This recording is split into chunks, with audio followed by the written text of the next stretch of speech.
Hello everyone, this is PTC Final Exam Review for CS1113. Let's get started. First question, we have a string called my blog. It has 6 characters in it. And then we're going to iterate through this list by using a for loop. And then for each character, we're going to multiply that character by the number of I. And then we're going to print the whole expression. So I here gonna have a value of 0 to length minus 1, and in this case length is 6, so it's gonna range from 0 to 5, and then for each value of I, we're gonna multiply that by the character at index I. First iteration will have the character m, so this is m times 0. M times 0 is basically just an empty character, so we print out empty character. Second iteration, the character becomes y, and then we're just going to print that one time. And then the third iteration, we have the character b, and then i's value is 2, so we're printing out b twice. Remember that the print method, the print function, we'll always print a new line character at the end. So the next result will be printed out on the next line. Like this until the I value becomes 5. And then the loop finish. And then you don't have to print out anymore. Excuse me.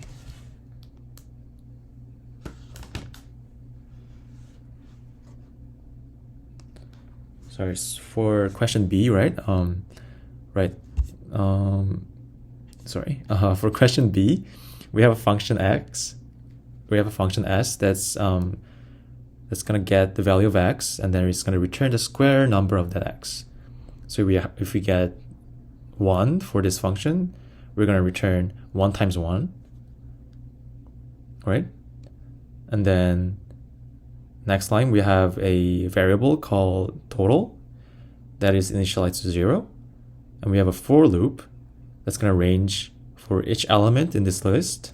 So this is for each loop. The n's value, the value of n will be 1 and 3 and 5 for each iteration. And then for each iteration, we're going to update the value of total by adding the function the return value of s with the original value of total, and then we sum it up, and then that sum will be the new value of total. And after this for loop, we're just going to print that out. So n will be 1, and then when you pass 1 to the s, it's going to return 1. The total number was 0, so 0 plus 1 will be 1. And then the second iteration, n is 3. If you pass 3 into the function s, it's going to return square number, which is 9. And the original number was 1, right? Because we got 1 from the first iteration. 1 plus 9 becomes 10. For the third iteration, n is 5. Pass 5 to s, we get 25. The second iteration, we got the total number of 10. So 10 plus 25, which is 35. And that's the end of the for loop. So the total value of total is now 35.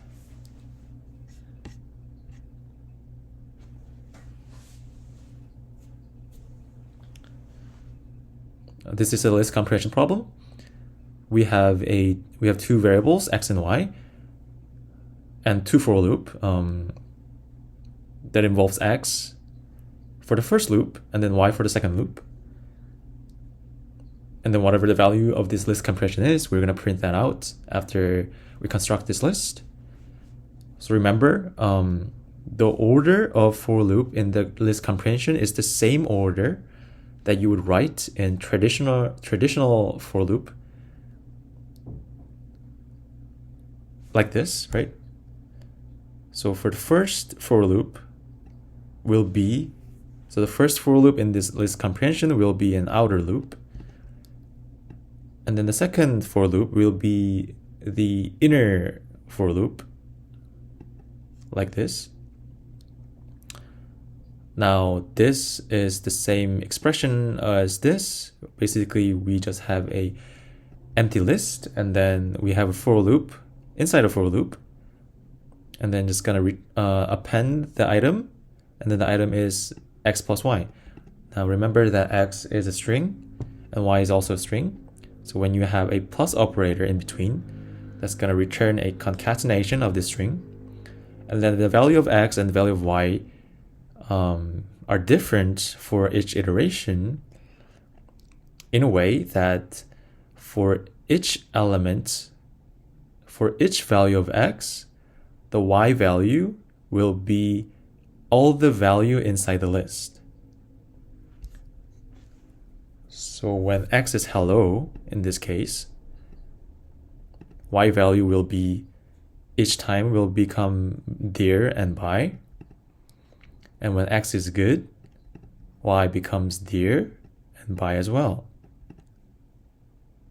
So the first iteration, x plus y, will give you hello dear because x is hello, and then y is dear. Second iteration, x is still hello, but y is now bye, so hello bye. Third iteration, x is good, y is dear, so the good dear. The fourth iteration, x is still good, but y is bye, now goodbye. And that's the whole list.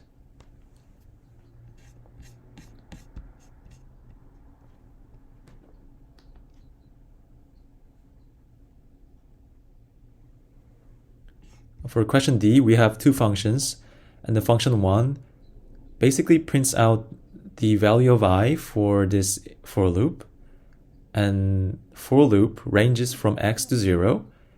It's going to be decremented by 2 each time. So whatever the value of x is, we're going to decrement by 2 each time until it becomes 0. And we're going to get the square number of the I, and then print it with the end separator equals to a white space. And after this for loop, we're going to just print out the new line character. That's for function 1. For function 2, we have a while loop that's going to loop until x is less or equal to 1. So inside this while loop, x is divided by 2 each time, and then I'm going to call function 1 with the value of x. And then it's going to return list. So originally it was written as return list. That's an error because we don't have a variable called named list. It's not important. It's just a minor error. Forget about it. I just returned none here because that makes more sense. We start the code with y value initialized to 10, and then we're going to call function 2 with the value of 10. So now for the first iteration, I would say the x is 10. So while 10 is bigger than 1, which is true, so we go inside this loop. 10 is divided by 2, so this is full division, which will give you just the quotient, which is 5. So x becomes 5 here. We're going to call function 1 with the value of 5. Let's see what happens. Function 1 gets value of 5.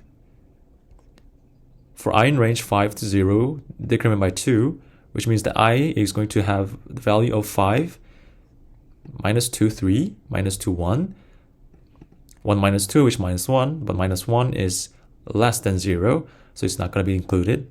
The only value for I is going to be 5, 3, 1. And then each time we're going to print out square number of that. So 5 to the 2 is 25, and 3 to the 2 is 9, 1 to the 2, 1. Remember, we're printing out with end separator with white space, so it's not going to be printed out in the next line, but rather like this, separated by white space. After this, just print out the new line character so that the next result in the next function call will be printed out next line. Now x was 5, now becomes 2, right? Now you call function 1 with 2. For I in range 2 to the 0, decrement by 2. Now 2 decreased by 2 is 0.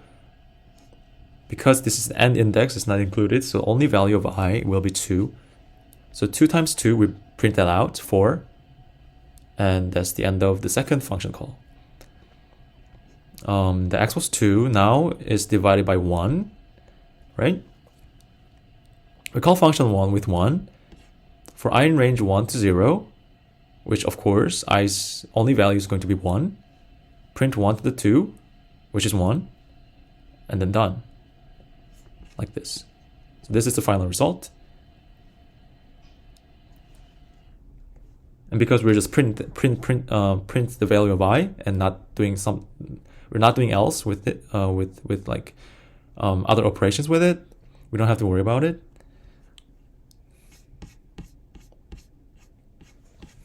Okay, so next question. Given a list and an integer k, write a function k shift that returns a new list with all the items shifted k times to the right. For example, we have a list 1, 2, 3, 4, 5, and then we're gonna call this function k shift, which is gonna shift 2 times to the right. And then if we print this new list, we're gonna have 4, 5, 1, 2, 3. Remember, this function returns something and then returns a new list. So we're not changing the original one. We're getting a new one, which means that you're gonna have to initialize a list and populate it, or create another list by concatenation, like we did here. For our solution, what we did, we used the list slicing so that the k element in the back will be moved to the front. And we can do this by concatenation. K shift, so shift to the right, k times, meaning whatever elements in the bag, we just take k elements out of it and then just put them in front of the list. And then that's gonna do the same operation as shifting k times.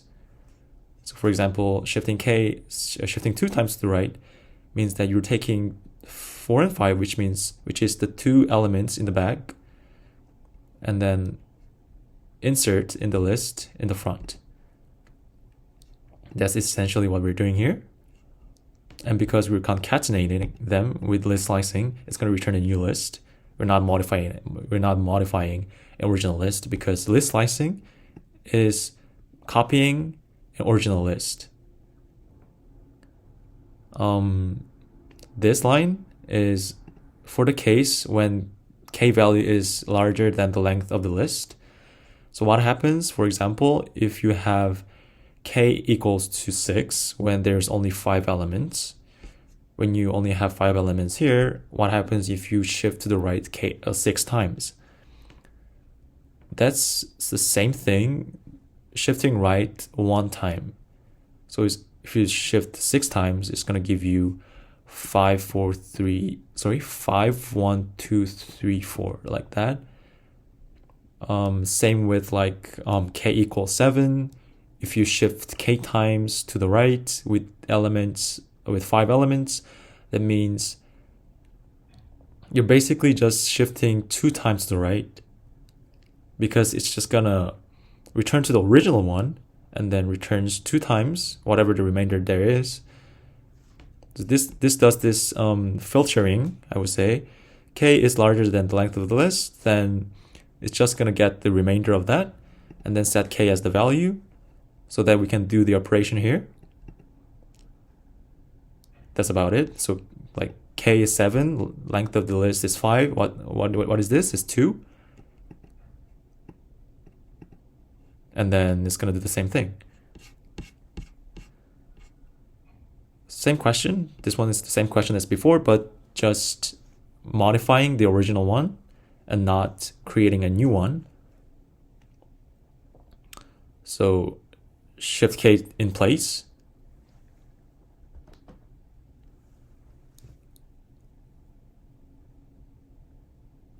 Because we can change, because we can change the list in place, which means that we can use a pop operation or append operation, insert operations, so that we can just change the original list instead of using slicing, which will give a copy of original list, or concatenation. So what we did here we have a for loop that's going to range from 0 to k minus 1. And then we're just going to pop from the list, which will give you the last element removed from the list, and then take that element and then insert in the front by indicating we're inserting at the index 0. So this, we pop, insert, insert, k times total, and then that's going to do the same thing as we did before, shifting k times to right.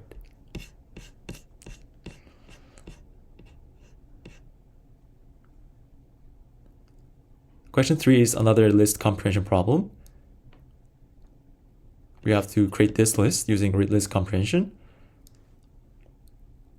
So basically, one is insert 1 time, insert 2 times, insert 3 times. We can do this using for loop, because for loop ranges from whatever range you indicate, and then you can modify for the value of the elements that you're putting in the list by using a for loop. Okay, so this list comprehension is basically the same expression as this. So I'll just explain this one first. So what we want to do is create another list variable, empty list, and we have another for loop that ranges from 1 to 6. So I is going to range from 1 to 5, which we want. Each element we're going to have value of 1, 2, 3, 4, 5. And then we have another for loop inside this outer for loop that's going to range 0 to I, which means if you have a value of I1, the j value is going to have 0. I's value is going to be 2. Then j is now 1 and 2. Sorry, 0 and 1. And I is 3. Now j is 0, 1, and 2. So for the value of I, j becomes, j's value ranges, so whatever the value of I is, the j value will give you the number of the repetition that this element will have. For example, when I is 3, this inner for loop will repeat 3 times, and when I is 4, this for loop will repeat 4 times. So inside this for loop, we're just going to append the value of I in this list, and then so this whole thing will give you this.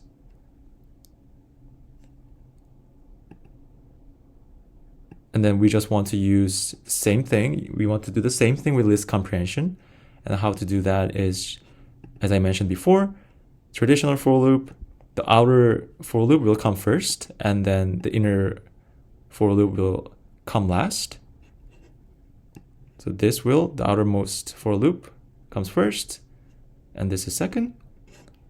And just use I to populate the list.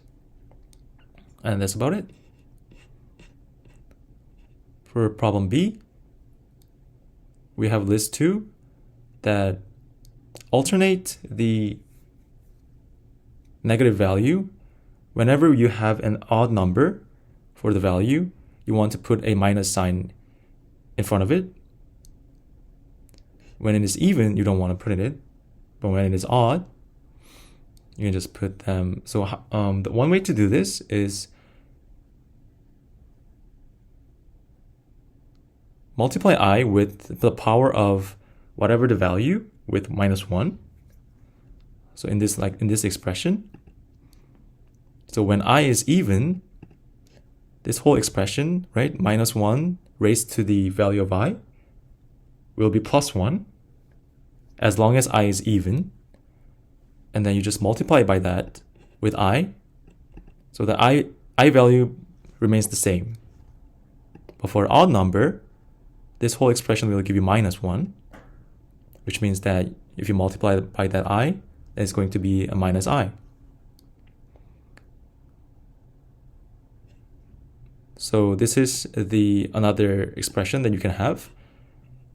Basically a for loop that ranges from 0 to 8 in range 9.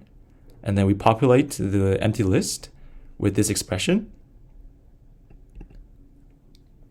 basically saying that for each element that are odd, put the minus sign. If it is even, just put it as the same.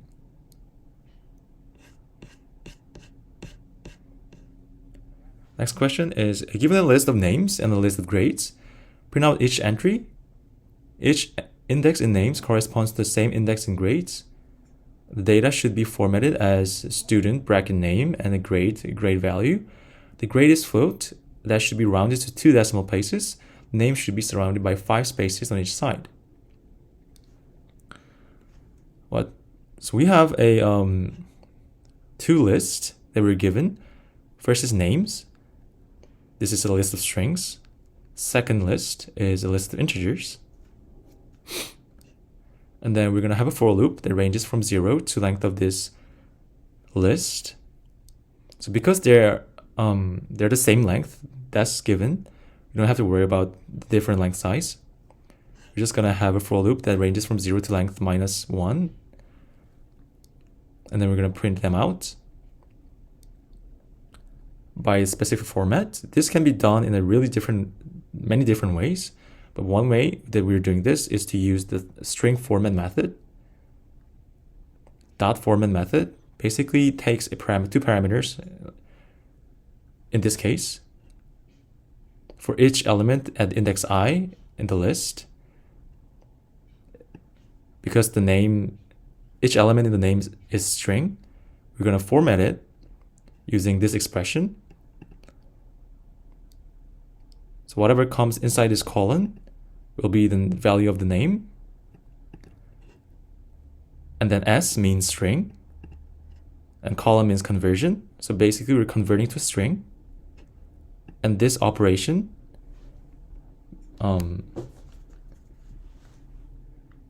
I searched it on the Google, and it just says this character forces the fill to be centered within the available spaces. So that means if you specify 10, then this string will be centered in between 10 spaces. So 5 spaces in front and 5 spaces in the back. For grades, because they are integers, we want to convert them into floats. Sorry, this is not integers, this is floats. We want to convert them to the float by colon and F. And then this 0.2 formatting means that we want to round them to 2 decimal places.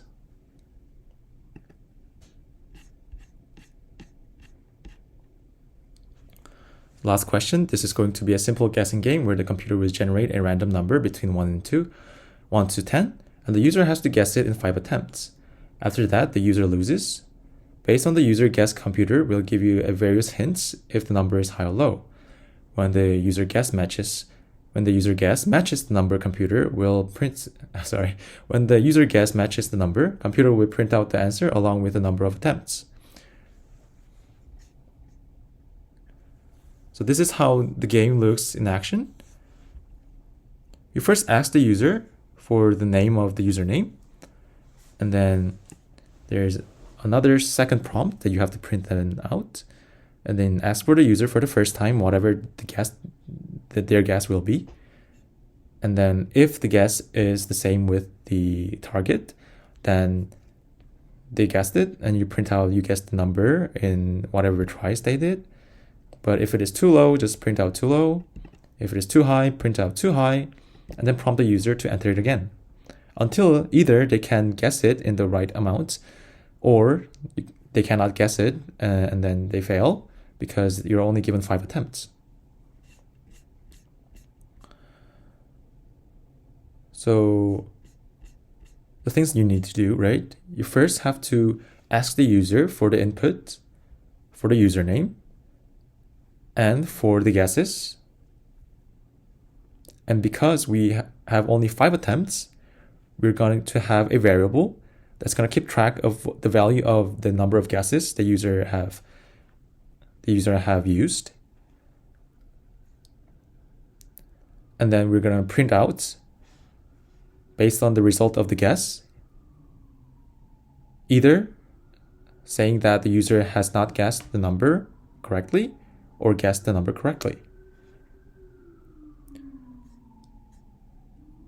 So we have input asking the user from the terminal a prompt like this.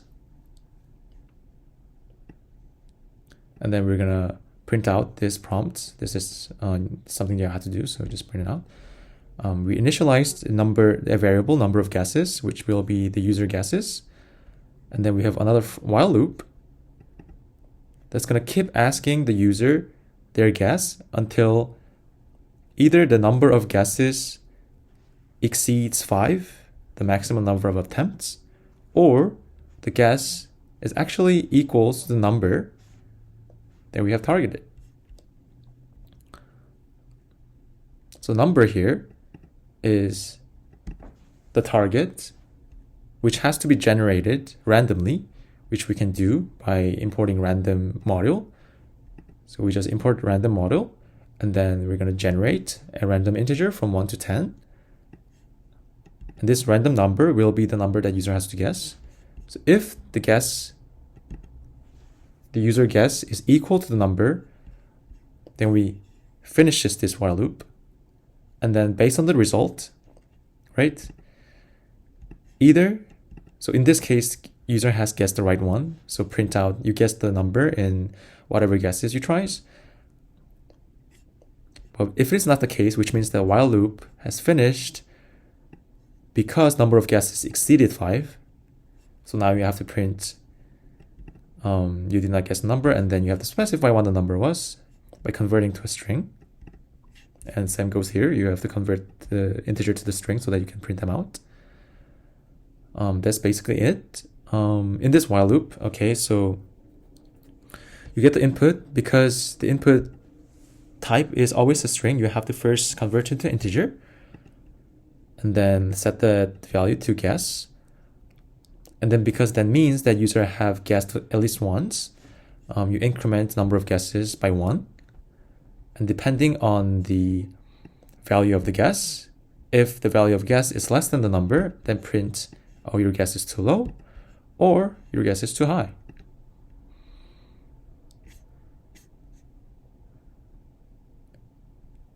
That's the end of the exam review for CS1113. I hope this review helped you in preparing for the finals, and I'll see you later.